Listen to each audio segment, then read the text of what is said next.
Hello, welcome back to Bugle Back Reps. I'm Martin. And I'm Paddy. And welcome to another Wasson. Oh. And we've got some updates on things that's going on this year. So, first one, really, Arcs of Omen. Yes. It's here. It's live. Thoughts? I was just talking to you earlier on, actually. I haven't actually played a game of 40k since, like, mid-November? Yeah. And it's now, like, mid-January. Yeah. So, you know, it's, I've had a little look at bits and bobs. I quite like the detachment because it makes this building a bit more, like, fluffy. Yeah. But it's mainly, it reminds me a lot of the end of 7th, where literally you can just go, cool, so I'll have just whatever the fuck I want. Basically, yeah. You know, so it's that last 6 to 8 months leading up to 10th edition. It's going to be a crazy 6 months. Yeah. You know, what I'm kind of hoping is they bring back the old Force Org chart that used to be years ago, which was 1 HQ and 2 troop. But like taking certain things allow you to take other things as troops. For instance, like captain on bike, you could take a bike squad as troops, or taking a Terminator Lord. You can then take a squad of Terminators as troops. Yeah. You know, so like you're able to fill up those slots without having to pay the tax for like a crappy squad of whatever. Yeah. You know. So I think like the main point to this is like, so like for you, for example, white scars. Yeah, if you want to now, you can literally just run all whites, exactly. and you're not going to tax for it. No, exactly. So I don't have to pay the tax units.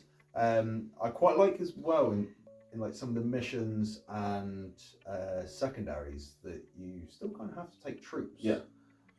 Because you get extra benefits, especially for Space Marines. Yeah. So they teach you and go, you don't need to take troops, but if you do, you get some secondaries. You get extra command points to do it, extra points. So all these armies that kind of need to take the troops anyway. Yeah. Things like Orcs, because you've got one of their secondaries that like you have the grots there. Yeah. You know, so like being able to get stuff on that side, plus as well, like some of the Phobos stuff as well, for Marines, you've got guerrilla tactics. Yeah. So like behind enemy lines is loads better now. So I think you get 3 points for 1 unit, 4 points for 2. So obviously with our secondaries have changed. Yeah. So one is behind enemy lines now 3 points. Yeah. Just 1 unit. And also engage as well. So if you've got 3 quarters, you still have to be 6 inches away. Yeah. But if you've got 4 quarters, you only have to be 3 inches. Yeah. Which is really cool. They've also, there's all your secondaries, jock. Yeah, so those armies that have more than 3 secondaries have lost them. Yeah. So all your Space Marine chapters. All Space Marine chapters. Space Marine chapters now essentially have 1. Yeah. 1 plus the 3 book ones. Yeah.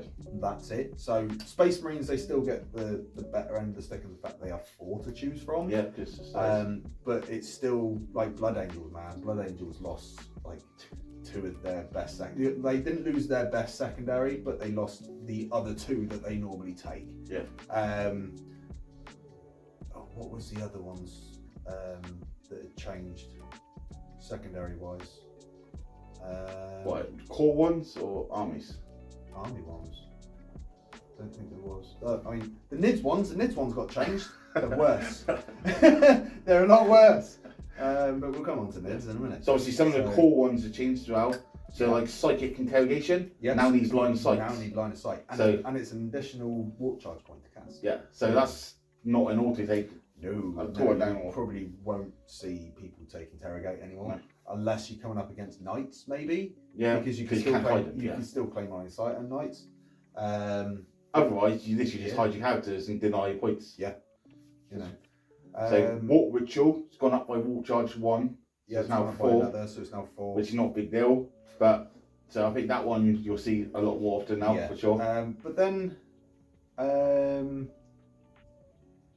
I don't think people will end up taking many of those ones, because you've got behind enemy lines is better, engage is better, so you've got 2 in the battlefield supremacy bit that are better. Yeah. Then you've got assassinate is better, because that gives you If you do it with troops, if you do it with troops, you get more. You get CP. Yeah. Same with bring it down as well. You know, so like you can, if you do it with a troop, you get CP, but then also grind them down as well. Yeah. Grind them down is now. Yeah, even if you don't score it, you still get a point if you kill someone with a troop. Yes. Yeah. Yeah. So, you know, the book secondaries are just like, other than psychic and whatever the other one is, or mainly do action. Like those two, they've kind of changed for the worse. Plus, as well, I don't think people are going to end up taking banners. Yeah.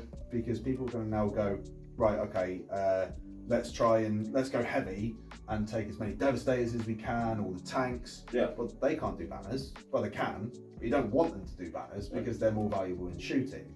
Well, sort of things like Dark Angels. Like, you're not going to dedicate a Black Knight squad or a squad of Terminators to do Rod. Yeah. You know, so, or R&D or whatever the hell it's called now. But like, I don't think people are going to end up taking those secondaries anymore. Yeah. Then you've got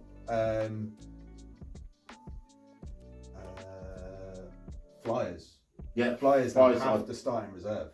Yeah. So flyers are dead, basically. Yeah. Because you can only come in turn 2. You can only come in turn 2. Yeah. I thought that there was a way to get around it, a cheeky little way. Until then, I read properly into the rules and realised I couldn't. So the way I thought was, oh yeah, Harpy in a Tyrannocyte, so Tyranid drop pod, that can come on turn 1. But because the Harpy has to start in strategic reserve, and anything embarked in Tyrannocyte class is reinforcements, not strategic reserves. So therefore, you cannot put Harpy in a Tyrannocyte and for it to come down in turn 1. So it's also like you got Harpy, Cow Tiger Shark, or whatever, the bomber, the Drakai bomber. Yeah. So essentially, they come in turn 2, they can't move. And they can't So drop their bombs. only turn 3, 4, and 5, they're going to get the jumps. Yeah. So it's to the no point. half the game you've lost it, basically. Exactly. On the subject of Harpies as well, like you're now paying additional 60 points for the model just to take a Harpy, so now it becomes like 260 point unit or whatever it is. And you got to pay for spawns. Yeah, man. Like, let's talk about that for now. I mean, like. So remember data balance. Oh my god. So RIP Tyranids. Tyranids and RIP Hyphens. Yeah, Tyranids are dead. There are some lists that I've thought of that might work, but I just can't be asked to put the effort into it. I mean, I already decided for this next ITC season not to play my Tyranids. I want to just play Marines, mainly my White Scars. But at the same time, I'm kind of bored chasing the ITC points. I like doing the local events, but I can't be asked going away. Like, if I was to go away to an event now, it would probably end up being a Warhammer World event, just because it's so much fun. Like, the Warhammer World events are so much fun. Harleys losing. So all Hyphens, every invuln save and every model has gone up by 1. Yeah. So 5 up rolled right. Yeah. I'm right, and even the Solitaire went up to a 4. I know, yeah, it's so bad. So poor Harleys. They're literally still on the shelf. Yeah. But if you look at the data balance, you look at it. So one of the pages, literally half the page is for NIDs, and another one is pretty much all for Hyphens as well. Yeah, pretty much. So like, Harlequins and NIDs have been kicked in the nads on the balance day. It's like, so then you go to the complete opposite end, like, to Marines. Yeah, so they've lost Armour of Contempt, which at the time when it first came out, it gave Space Marines that boost that they needed. But then in typical GW fashion, oh well, it works for Marines, let's give it to this other faction. Yeah, let's give it to this other faction. Sisters, guard, tanks. Oh my god, it just got very silly. Like, the Sisters weren't struggling. Like, guard, they didn't need it anyway because they were getting the new fucking codex. Chaos Space Marines didn't need it. Yeah. They really did not need Armour of Contempt. Votan, what the fuck? Why have they still got Armour of Contempt? Like, it hindered Marines more than it did any other faction. Like, it was like, okay, yeah, cool, Marines have this, but then they lost out on so much because they had Armour of Contempt. Yeah. So yeah, that's gone. So with Marines, obviously lost Armour of Contempt. Yeah. But we changed secondaries. On no, sorry, they gained the sticky objectives. Yes. So now, if a troop holds an objective, until the end of your turn. Command phase. Command phase. If you're holding your command phase, you can then move off it. You can then move off it. It's a sticky objective essentially. But also, doctrines. You can stay in whatever doctrine that you want. So obviously you still start off turn 1 in the Devastator. Turn 2 you can choose to move to tactical. Yeah. And then turn 3 you can choose to move to the assault doctrine. So assault armies, unfortunately, still got to wait. They still got to wait, but like the sort of list that I'm playing around with my White Scars, like I'm looking more into like the storm speeders and stuff, because they've got heavy weapons and grenades on them essentially, but also like taking eliminators, because eliminators anyway, I think they're pretty funny in White Scars because they can move, advance, shoot, move again, and because I advance, normally you can't charge. White Scars, cool. So now I'll charge as well. Yep. So you just get a massive like boost across the board for a 3-man unit, all with heavy weapons. So like it's I've got ideas, but yeah, like being able to stay in doctrines. Yeah, it's. So I think like one of the things you'll see is obviously Iron Hands going back to how broken they used to be. Yes. Also, Imperial Fists. Imperial Fists look interesting now. Yeah, because they get an extra damage on strength 7 or higher weapons. Strength 7 or higher against vehicles. In Devastator Doctrine. Yeah. So, yeah, they look interesting now. And obviously, you got the secondary for Marines, Codex Warfare. So you get points every time you kill something. Yeah. In a Devastator Doctrine. So it's 2 points if you kill something in the Devastator Doctrine with a heavy or grenade weapon. Yeah. 1 point if you kill something with an assault or rapid fire weapon in tactical, or 1 point if you're killing something with a pistol or a combat weapon in the assault doctrine. Yeah. So Iron Hands just go cool. I just have. I kill 7 units with a heavy weapon. Yeah, maxed. Exactly. I kill seven units with a heavy weapon. I got 14 points. Yeah. Nice. And it's not even restricted. No, because they've taken that part away. Because it used to be restricted to 5 points per. Yeah. Now they've got rid of that. Yeah. So if they have a strong early game. Yeah. Then Seal of Oath, not Seal of Oath, Oath of Moment has changed as well. Yep. So it's gone back to how it used to be. 2 for the centre. So two for the centre, and you can... Unit holding room 6. I think it's just a unit now. Yes, end of round. Because it used to be infantry or character. No, it was always it was always there. They just changed to 1. Yeah, so they changed it. So yeah, that's pretty much the balanced data slate. And points wise, I have points. Nids again took a punt to the dick. I don't know about Harley's. Did change. Admech took a points loss. Yep, which was great. I think there's quite a few point losses across the table. Yeah. I think like Chaos, Tycoons, Demons all roughly stayed the same. Yeah. Marines, obviously. Marines took a massive points drop. You were saying on the group chat that your Dreadnought list for your Spaceballs went down by like 400 points. Yeah. Done. That's another couple of Dreadnoughts. I think literally like all Marine armies have lost at least 200 to 400 points. Like, I'm about to play a game against Martin now anyway. But it's essentially my old 8th edition list. Yeah. So triple repulsors, because now they're 220 points. With all the upgrades that you want. Yeah. You know? So like that list now, I gained like 300 points off what it used to be. There's like essentially all Marine units now, you don't have to pay for upgrades, apart from the odd 1 or 2. Yeah. Where like multi-melters on some units you still have to pay for, thunder hammers on some units you still have to pay for, and I think storm shields on some units you still have to pay for. Yeah. I can't remember. But there's one unit that you still have to pay for every upgrade, which is the company veterans. Oh, and the Vanguard vets. Yeah. But like Devastators, like they're 100 and I think the base model 20 points for the unit. Yeah, the base model went up, but all the weapons are free. Yeah. Apart from multi-motors, 10 points, but who cares?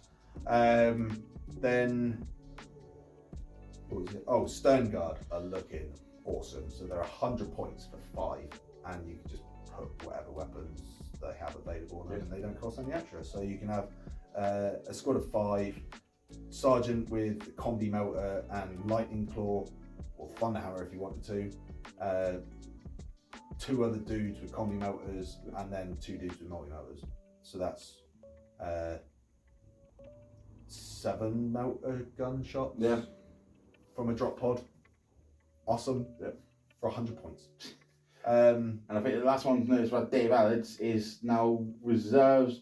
You don't have to pay reserves. CP for reserves. All free now. Yeah. So people were going, oh yeah, cool, I could just put my whole arm in reserve. You still got to follow the rules. You still have to follow the rules, and the fact that you have to have it's half the units and no more half your points. Yeah.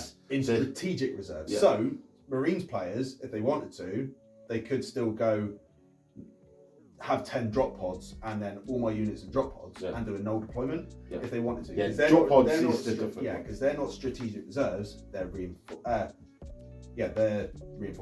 And they ignore they ignore it. Yeah. So that's pretty much the chapter approved and balanced day slate. Yeah. So then on to the big news for us. Big news. So as we said in our Christmas video, we got things planned for this year. Yeah, we have indeed. So this year, Bugle Back Reps are going basically solo.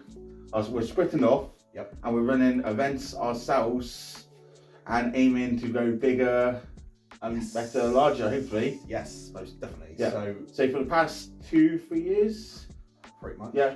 We've been running events in Man for Miniatures, but now we both got different things we would like to do.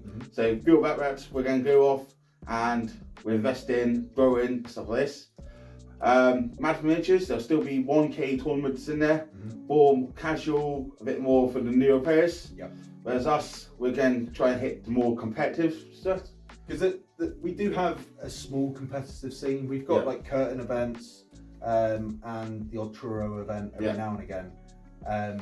But this is something like we've both been interested to do for a long time now. We've been wanting to do it for a while. Yeah. So you guys have obviously seen that we've been using the Glass Hammer terrain sets. Yep. And Dan and Manny have done us a massive deal on a good 12 table sets? Yeah, so we're starting off with 12 tables, so 24 player events, and then every table will have a full Glass Hammer terrain set, and then we'll follow using their mission deployments and terrain setups. So it should bring a lot more competitiveness to it, take out the randomness. Yeah, exactly. Take out the randomness. People know what they're getting when they come to our events now. Yeah. So like they know that, right, okay, so it's Glass Hammer terrain. It's all pre-done. The same sort of way like the LGT, where like you get your little mission booklet and it has like all the terrain setups, same sort of thing. Yeah. So, so everything, like everybody will be playing the same game. Yeah. You know, so there's none of this, oh yeah, like if I was on that table over there with could be different or Fortress of Redemption, then I would have won that game. Yeah. It's like, well, you didn't. So everybody's got the same. So lots of investment in that to get all set up. So then this year the plan will be just to do single events and maybe a doubles event with just 12 tables. But then our end goal basically within hopefully next year is to run 60 player events, all with Glass Hammer terrain on every table for 2 days. That's what we're looking at. 60 man GTs basically. Yes. Hopefully be the biggest ones. Ideally, 6 rounds. Ideally. Yeah. Because then essentially you get more ITC points for it being a 6-round event. Yeah. So hopefully we're going to run them regularly as well. They're all going to be ITC. So hopefully that invites players from down that country come down into Southwest community a bit more. So I don't know if any of you have ever looked at Cornwall on the map, but we have one main road called the A30, and we're essentially hosting just off literally 5 minutes off the A30. You've got Cornwall Services, which is, you know, there's a hotel on site, there's obviously it's a service station. Then down the road from them, you've got the Travel Lodge next to Victoria Inn. So again, like there's 2 hotels nearby within walking distance, you know, so it's a lot more closer for us as well. Exactly, and it's just more accessible really for us. Yeah. I mean, obviously we can do larger, we can expand the times as well, bigger long time rounds. Yeah. Just easily what we want to do. Yeah. It's all good. We're also going to be doing custom 3D trophies by Christian in our group, who's going to sort that out. And obviously we still got prizes, and then our events also will still have like dice available, or objective markers available, or hoodies, so you can pick them up at the same time. And then hopefully we'll look at because where we're hiring, we've got a main stage as well. So hopefully we're going to have table 1 live streamed onto our YouTube channel. That'd be cool. So lots of exciting plans coming up. Yeah. And everyone, we've got lots of people involved in it. Yes. Because that I've been tiering most of them, pretty much all. Yeah, so what ideally we're looking at doing is, so then the likes of like me and Martin still get to play. Yeah. So we'll do things like Martin will host one, I'll host the next one, and then like John will host the next one. Like we'll have like the odd 1 or 2 guys from the Bugle team, like just walking around and being a ref. Yeah. You know, like making those judgments at the tables that we actually need. So we're getting the guys like trained up more on problem solving when it comes to TOing. Yeah. So, but yeah. But the name of our events, so our single day events, are going to be called Bugle Bash. Bugle Bash. And then our doubles events are going to be called Bugle Bash Bros. I hadn't heard that one. George came on that one. Bugle Bash Bros. I like that one. And then our 2-day events will be called Bugle's Big Bash. Nice. So yeah, exciting times ahead. It is.